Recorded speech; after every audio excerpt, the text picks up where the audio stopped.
I have to say this about the World Cup. America has absolutely smashed it. Before this tournament, you had people online saying it's going to be a terrible World Cup. America doesn't like football. Nobody's going to travel. We're not going to feel welcomed. And it's been quite the opposite.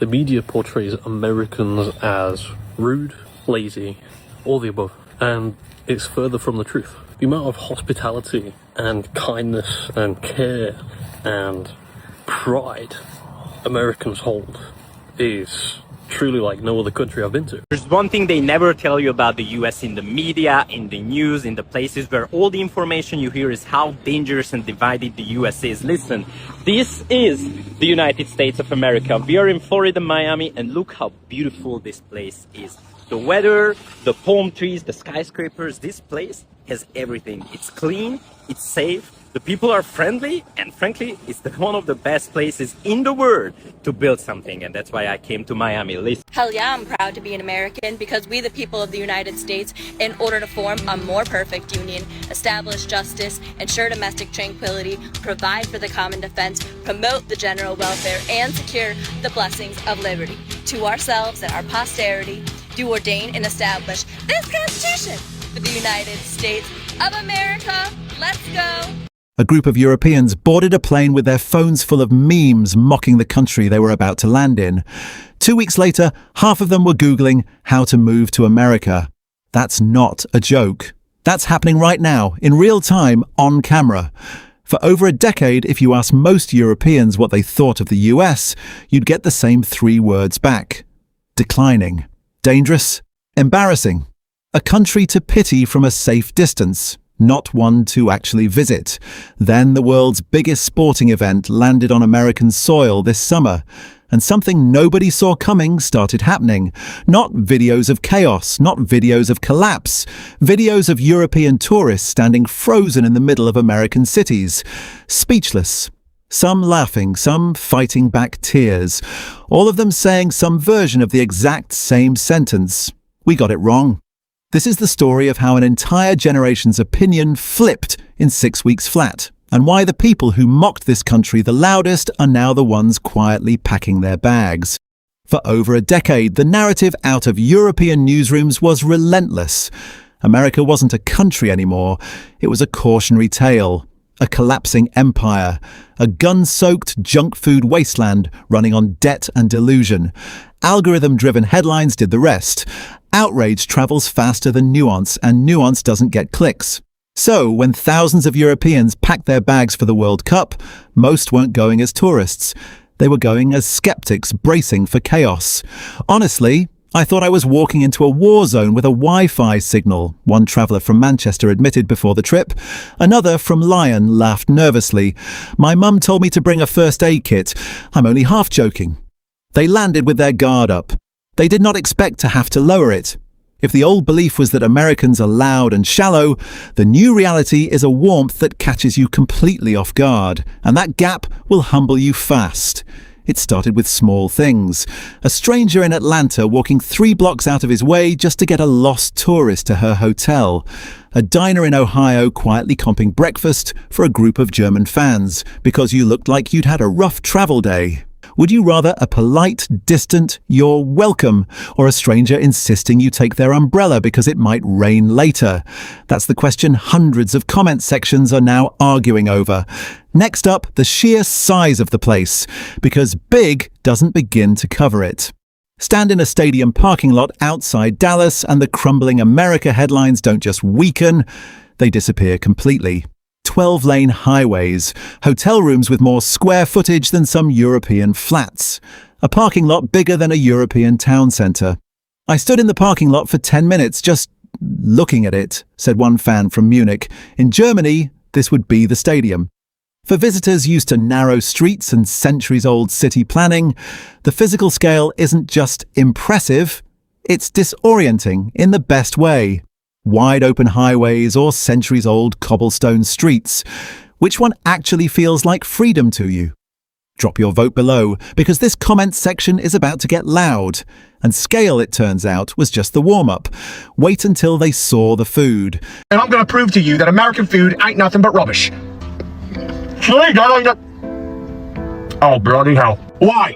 Why does this taste better than anything I've ever had in the UK?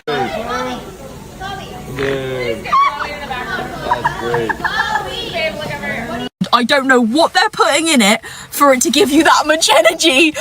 It is so good. I've drank 3 this morning. Right, so we're here at the legendary milkshake bar. Look at the size of these.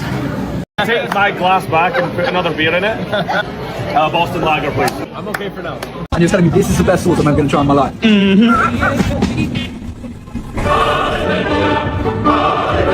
Guys, cheesecake.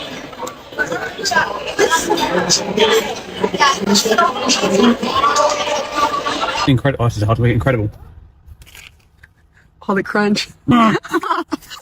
If you know, you know.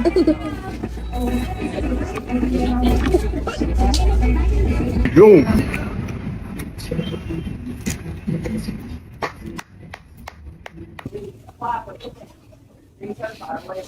Good. That combination is Yeah. so It's so good.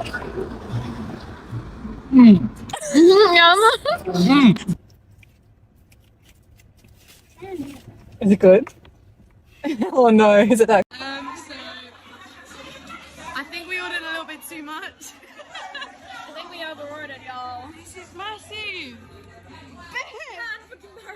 Absolutely massive. That is the size of my head. You can't get a drink this size in my country. What the heck is going on here in America? This is large fries in America. This is large fries in England. What the fuck is a kilometer? I ask a medium size. That's medium. Ma che medium? Madonna! My entire family can drink from here for 1 month.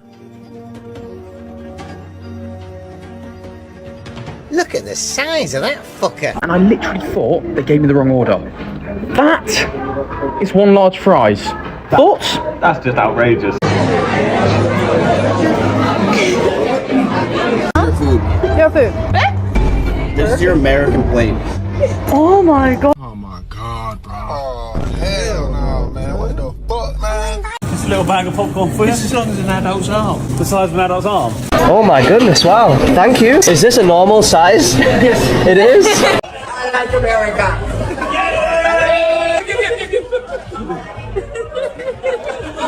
Look at the size of this quesadilla. Look at the size of this pasta. Like, tell me now that can't fill the whole family of 4. Tell me you're in America without telling me you are in America. I've just been handed my drink. And here. This thing is bigger than my head.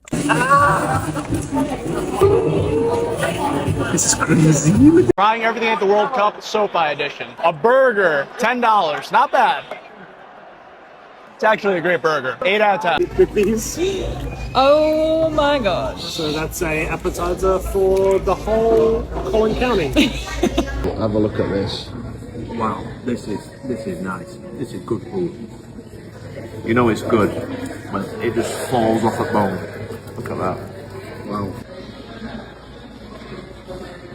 That is gorgeous. We've had a few drinks bought free of charge, which is great. We love that. But we've also reciprocated that, so it's no problem. Are Americans representing? Is that what you're saying? 100%. Okay, good. Absolutely. So nice. Meeting expectations or exceeding? Way exceeding. I could feed the whole plane. The whole bloody plane. Is one big barbecue party. $150. But what is this? Costco. This is even bigger than Walmart. Why is it so big? Do you think they have a map? Why? Well, it's so big. What if I get lost? Regardez ce que j'ai trouvé! Des Saint-Michel, des crêpes Saint-Michel! If the old belief was that American daily life is a chaotic scramble, the new reality is a level of convenience that spoils you fast. And once you feel it, it's hard to unfeel. Free refills, 24-hour pharmacies. A traveller from Madrid put it simply, I didn't know open all night was a real category of store until this trip. Small frictions. Europeans don't even notice they tolerate. Early closing times, cash-only shops, appointment, only everything, just aren't part of the equation here. Back home, this would have taken 3 phone calls and a form, said one visitor from Paris after resolving a hotel mix-up in under 2 minutes. Here it took 90 seconds. Would you rather a slower pace with more tradition or a faster pace with less friction? Drop your answer below. This one gets heated fast. Convenience is nice, but the next pillar is the one that made grown adults seriously reconsider their 5-year plan. In my country, my job is my job for life, said one visitor from Turin. Here, everyone's got a side hustle, a plan, a 5-year goal. It's exhausting. It's also kind of addictive. That's the sentence that keeps resurfacing in a dozen different forms, because the old belief was that the American dream is dead, and the new reality is a hustle culture that had European visitors doing quiet math on moving. A bartender in Nashville mentioning, almost casually, that she cleared more in tips over one World Cup weekend than she'd earn in a month back home. A rideshare driver in Miami running a small side business because nobody tells you no here. They just tell you to figure it out.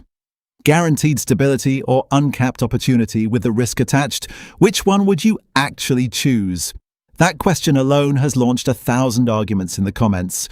There's one pillar left, and it's the one that shattered the scariest stereotype of all. The scariest stereotype was always the safety one, and it's the one reality flattened hardest. Fan zones packed with tens of thousands of people day and night without incident. Families walking home from matches at midnight without a second thought. I felt safer walking back to my hotel at 1 a.m. here than I do in parts of my own city, said a traveller from Warsaw bluntly. None of this erases real, documented problems America has.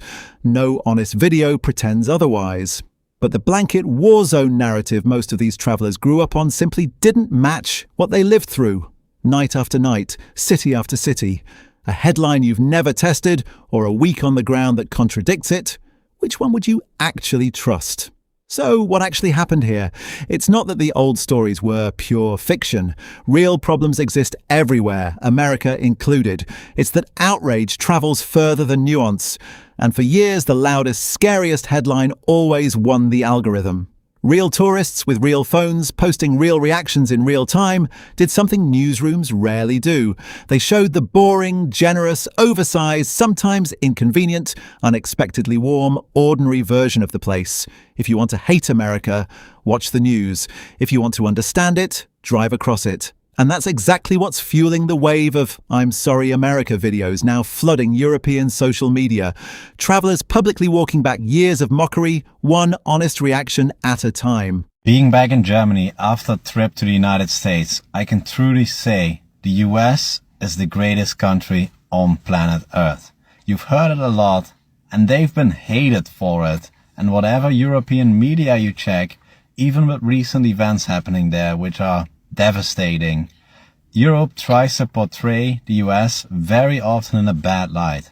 But people that have visited there and have experienced the country, its people, its food, its level of service, is completely different. So don't always believe what you see or hear. Go there for yourself and experience it for yourself. I'm a Brit living in America, and I'm currently on the porch, the American flag, just journaling, and I just saw some people walk on the sidewalk, the pavement, as English people say, and they said good morning to each other, total strangers. And I just feel like this is something that does not happen in England. This is why I love the United States so much. Look, I'm over here at Walmart, and everything is spacious. In the parking lot, there's space everywhere. And you can drive big cars, you can do whatever. You're not gonna find something like this anywhere else. I assure you. I'm a Brit living in California, and I want to tell you why I think it's better here than England. Firstly, this is where I live, which is insane. Secondly, it's the people, the community. They just dream so big. They're so enthusiastic, and they want to take you with them. A lot of my friends do crazy, amazing things, and they are just so supportive of my dreams. They buy my jewelry. They are just so uplifting. And in England, I find they have tall poppy syndrome, where they want to bring you down with them if they're miserable. Misery loves company, and they want you to feel miserable too.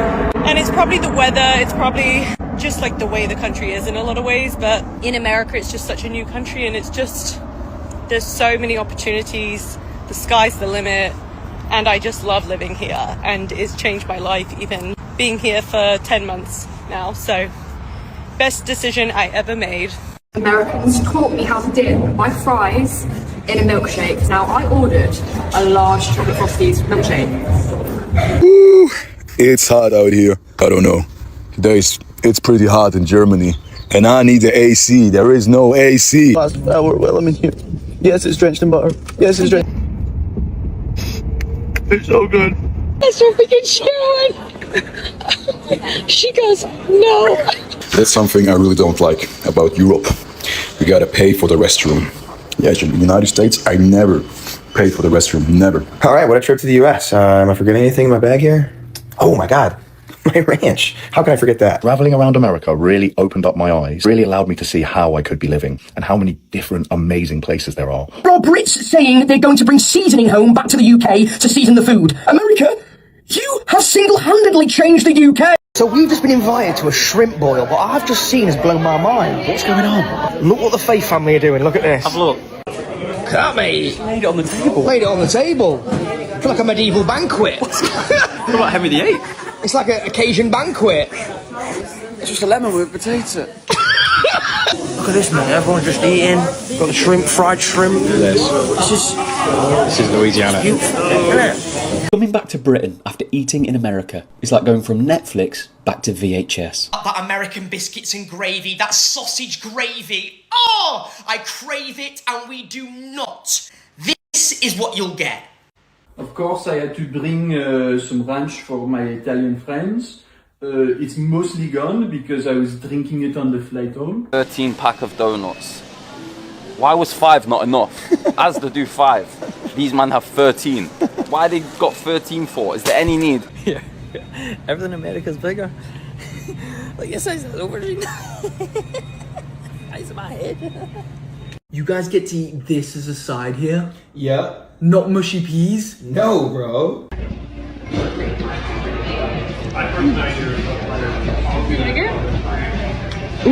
I'm trying a Whataburger here in Texas. We've dropped off our RV, we've got the car, and we're all ready to have some lunch before we drive from Dallas to Houston. Whataburger, let's go check it out. Let's go. It looks so good. Here you go. Oh my God. I could eat all of this. This is giving me massive American diner vibes. We've got absolutely huge retro cups, so let's go fill it up.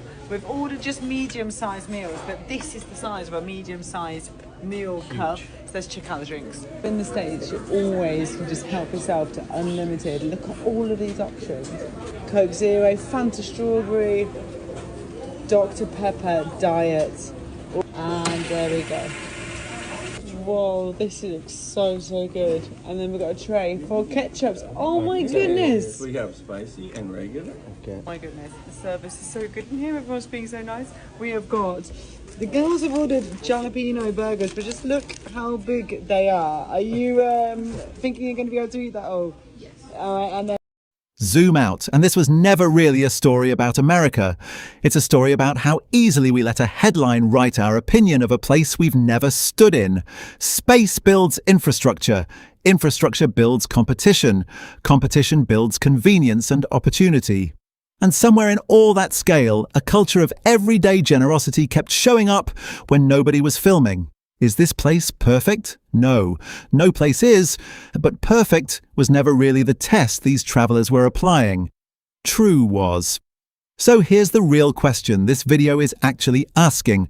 Are you going to keep outsourcing your opinion of a place to a headline you never fact-checked yourself? Or are you going to go find out for yourself what's actually true?